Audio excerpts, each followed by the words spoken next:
না রিক্স যাবে না, তোর কাজ কর, মালটাকে বস্তা চুরি বাড়িতে ধসি, ম্যানেজার সুদালি বলবি পায়খানা করতে গেছে। ও সোনা দানা গুলো তুমি একলা লিয়ার ধান্দা করছো তাই তো? কেউ একা নেবে না, 6 জনের সমান সমান ভাগ হবে।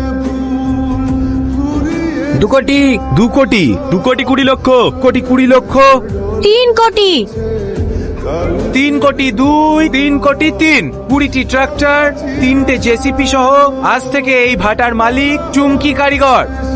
অর্পিতা টাকাগুলো বুঝিয়ে দিও। ঠিক আছে ম্যাডাম। চুমকি, তুই এত টাকা কোথায় পেলি? আমি কি তোর বাড়ির চাকর লেদে করছি? আপনি বল, তোর অকাতটা দেখ আর আমার অকাতটা দেখ, লেভেল দেখি কথা বল। আমি জানি তুমি আমার সরি, আপনি আমার উপর রেগে আছেন। আমি সেদিন যা বলেছি আপনার রাগ করাটাই স্বাভাবিক। আপনি যে এত সুন্দর সেদিন আমি বুঝতে পারিনি। আপনি তো আমাকে ভালোবাসেন, সবকিছু ভুলে গিয়ে একটা সুযোগ দেন না। চুমকি, এই চুমকি, এখনো ভুলতে পারিনি। এলে তোর মা 14 বার ফোন করছে, কথা বল। হ্যাঁ মা বলো। এতবার ফোন করি ফোন তুলছে না। এই তো চম্পাতে বাড়ি। আজকের খরচা পেয়েছি? হ্যাঁ পেয়েছি। তাড়াতাড়ি বাড়ি আয়, তোর না জ্বর এসে ওষুধ আনতে হবে। আসছি, আমি একটু বাড়ি গেল, বাক্সগুলো হয়ে গেলে আমাকে ফোন করবি। ঠিক আছে যা। আমি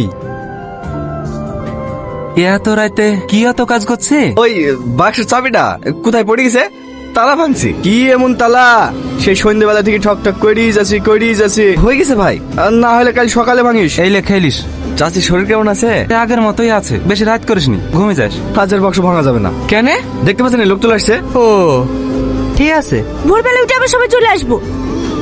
আবার কি হলো? ভাই অনেক স্বপ্ন দেখে ফেলেছি ভাই, আমার স্বপ্ন তোর হাতে তুলে দিলাম। চিন্তা করিসনি, স্বপ্ন আমিও দেখেছি। আমার স্বপ্ন যদি সত্যি হয় তোদেরও হবে।